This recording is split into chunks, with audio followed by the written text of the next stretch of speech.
박근영 부장님 함께하고 있고요. 네, 다음은 IT. 네, 실적 시즌인데 역시 IT가 실적이 좋은 기업이 많다.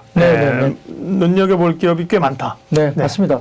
뭐 이제 4월 내일부터는 4월인데요. 네. 뭐 4월 접어들면 결국 그 실적 시즌으로 들어오기 때문에 프리시즌, 그러니까 제가 조금 이제 먼저 말씀을 좀 드려야 될 것 같아가지고 오늘 좀 준비를 해봤습니다. 뭐 잘 아시겠지만은 대부분 IT 업종은 아마 1분기 실적이 당초 예상 대비 견조할 것 같습니다. 그래서 기대치가 좀 낮아져 있는 상태인데요. 그걸 이제 대부분 다 비딩을 할 것 같고요.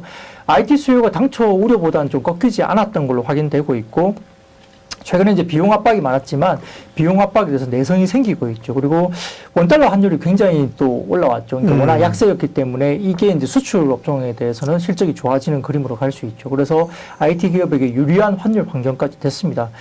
기업으로 본다면 LG에너텍, 삼성전기, 대덕전자 이 세 회사가 이번 1분기 실적에서는 가장 돋보일 가능성이 높습니다. LG에너텍은 아시다시피 뭐 애플 관련된 뭐 플래그십 슈가 1분기에도 굉장히 견조했고요. 저가 모델 출시에 앞서서 이미 이제 저가 모델 출시가 앞서 있지 않습니까? 새로운 저가 모델이 나오는데 이게 굉장히 또 잘 팔릴 것 같아요. 그래서 이 출시에 앞서서 이제 부품 선행 그 오더가 있었기 때문에 아마 LG에너텍 나쁘지 않을 것 같고, 그래서 최근 1분기 영업이익 컨센서스가 계속 우상향이 되고 있는 분위기예요. 그래서 LG에너텍 나쁘지 않은 그림으로 이제 실적이 괜찮을 것 같고요. 삼성전기는 뭐 좀 답답은 하시겠지만 실적단으로 봐서는 패키지 솔루션 실적이 퀀텀 점프합니다. 그리고 MLCC 같은 경우는 PC라든지 그다음에 커머디티 향으로 반등이 나올 것 같고요. 카메라 모듈도 캡티브 고객 관련된 플래그십 출시 영향 때문에 굉장히 양호할 것 같습니다. 그래서 삼성전기도 실적단은 굉장히 양호할 가능성이 높다. 주가는 별론데 굉장히 양호할 것 같아요. 그래서 언젠가는 이게 반영 한번 될 거다 저는 보고 있는 상황이고요.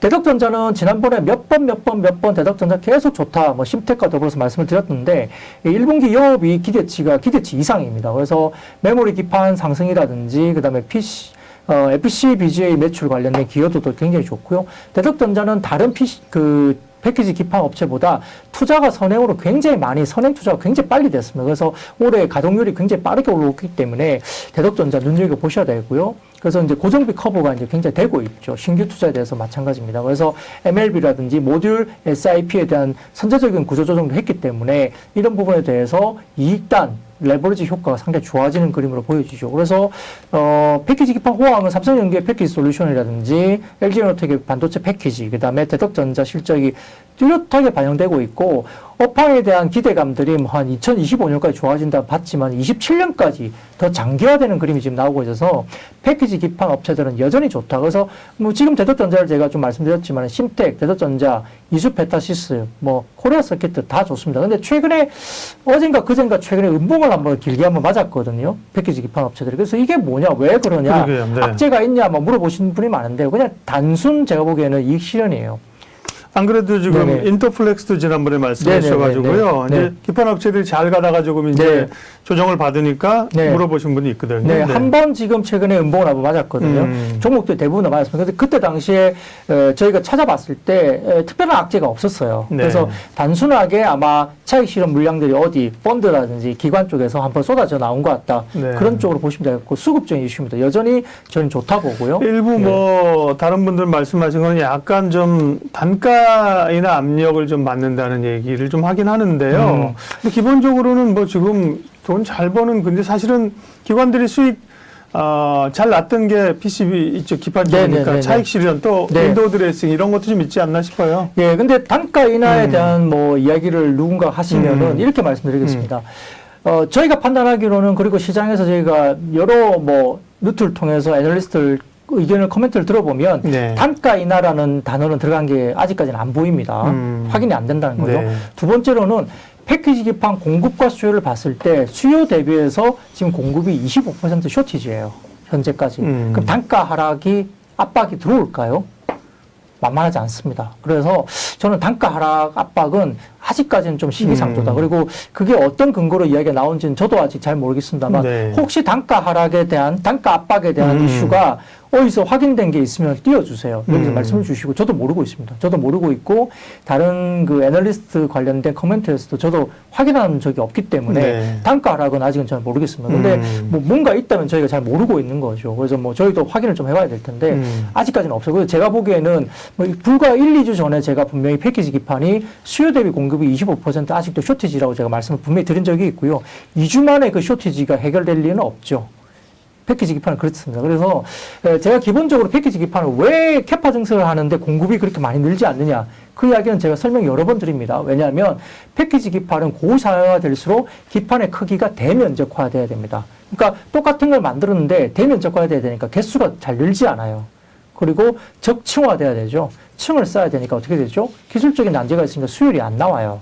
그러니까 불량률 때문에 물건을 늘리기가 쉽지 않습니다. 그래서 캐파 증설을 계속 하죠. 삼성전기부터 다 하는데 이게 물량이 생각보다 늘지 않는데요. 수요는 계속 늡니다. 뭐 패키지 기판 반도체, 그다음에 뭐 서버용, 전장용 계속 늘거든요. 그렇기 때문에 이 수요를 아직까지는 패키지 기판이 캐파 증설을 하고 있지만 그렇게 따라가지 못한다는 점 다시 한번 제가 설명을 드리고요. 그래서 지금 말씀드렸던 그런 종목들 중심으로 좀 보시면 될 것 같고, 근데 그 외에 이제 종목들이 또 있죠. 네. 삼성 SDI가 이제 오늘 많이 올랐습니다. 거의 60만 원 선까지. 아마 저점이 46만 원까지 빠졌다가 거의 60만 원까지 이제 다이렉트로 지금 뭐 V자가 막 나오고 있거든요. 첫 번째로 삼성 SDI가 계속 빠졌던 건, 첫 번째는 LG 에너지 솔루션 수급 때문에 빠졌었고요. 에너지 솔루션을 사야 되니까 줄였겠죠. 그래서 빠졌고요. 두 번째로는 삼성 SDI가 미국 시장 진출에 대한 청사진을 계속 못 줬어요. 캐파 증설에 대한 이슈를 머뭇거리고 못 주니까 이 성장에 대한 그림이 안 나오니까 이제 디스카운트를 받았고 여기서 때려버린 거죠. 특히 외국인들이 계속 팔았습니다. 그러면서 주가가 빠졌는데요. 기관이 계속 받아냈죠. 그래서 매크로 변수가 굉장히 안 좋았고, 그리고 자동차 고객의 생산 차질이 계속 나올 수밖에 없었죠. 반도체 공급 차질이 계속 나왔으니까요. 그리고 원자재 가격 변동 확대 때문에 되게 우려가 많았습니다만, 사업부로 이게 보면 굉장히 삼성 SDI가 잘 1분기 실적을 커버하고 있다. 소형전지 관련된 상황이 굉장히 괜찮고요. 그 다음에 전자재료도 예상 수준 이상 좋아지는 것 같고, 중대형 전지도 3월에 물량 차질이 일부 있다고 이야기가 들리지만 1, 2월 때 상당히 좋았기 때문에 어느 정도 3월의 차질을 좀 어느 정도 상쇄하고 있다, 이렇게 보면서 아마 1분기 영업이익단이 시장 컨센을 비딩하면서 삼성 SDI가 실적이 나쁘지 않을 것 같다, 이렇게 이야기 나오는 거죠. 근데 가장 핵심은 뭐죠? 미국에 공장 증설을 한다. 그거를 발표했다는 겁니다. 그래서 디스카운트를 받고 계속 불확실성으로 나왔던 미국 공장 진출이 어쨌든 가시화되고 그게 본격적으로 공식화됐다는 점은 디스카운트 요인을 이제 불식시키는 거죠. 그래서 주가가 리바운딩이 강하게 나오고 있습니다. LG전자 같은 경우는 지금 뭐 H&A 사업 부서라든지 그다음에 HE 부서가 예상 수준의 성과는 기대되는데, 아마 VS 전장 사업 부분에 약간의 업사이드가 있고요. 그다음에 현재 시장의 기준치인 1조 원 영업이익 LG전자 관련해서 달성이 뭐 좀 가능할 것 같다 정도입니다. 1분기 실적이 통상 잘 나오잖아요. 네, 그렇죠. 그래서 아마 1조 원 영업이익 정도 언저리는 좀 나오지 않을까, 그 정도 보는 것 같고요.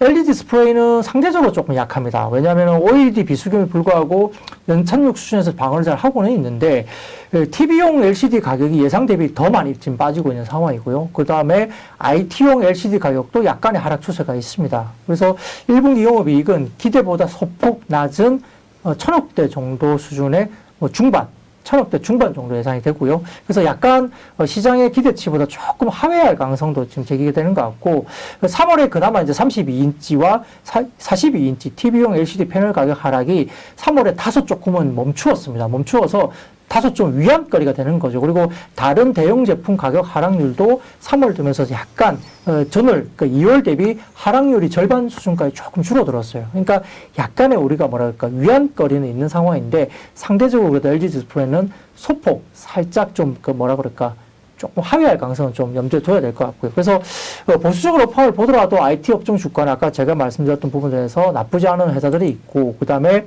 LG노텍은 밸류에이션 상으로는 꽤 많이 올라왔습니다. 실적이 좋은 반면 LG노텍은 주가 좀 움직이기 때문에 밸류에이션 매력도가 상당히 조금 상대적으로 좀 떨어질 수 있는데, 대부분 그 외에 제가 실적이 좋다고 말한 종목들은 밸류에이션이 락바텀이에요. 아직까지도 주가가 움직였다 하더라도 실적 베이스가 너무 좋아서 밸류에이션으로 본다면 아직은 바텀 쪽에 있는 수준이기 때문에 이 가격대에서 그냥 섣불리 팔기보다는 아직까지는 좀 더 조정 시 추가 매수도 충분히 가능한 IT 종목이기 때문에 이런 부분들 어닝 모멘텀을 가지고 1분기 프리시즌을 조금 준비해보자 말씀드리겠습니다.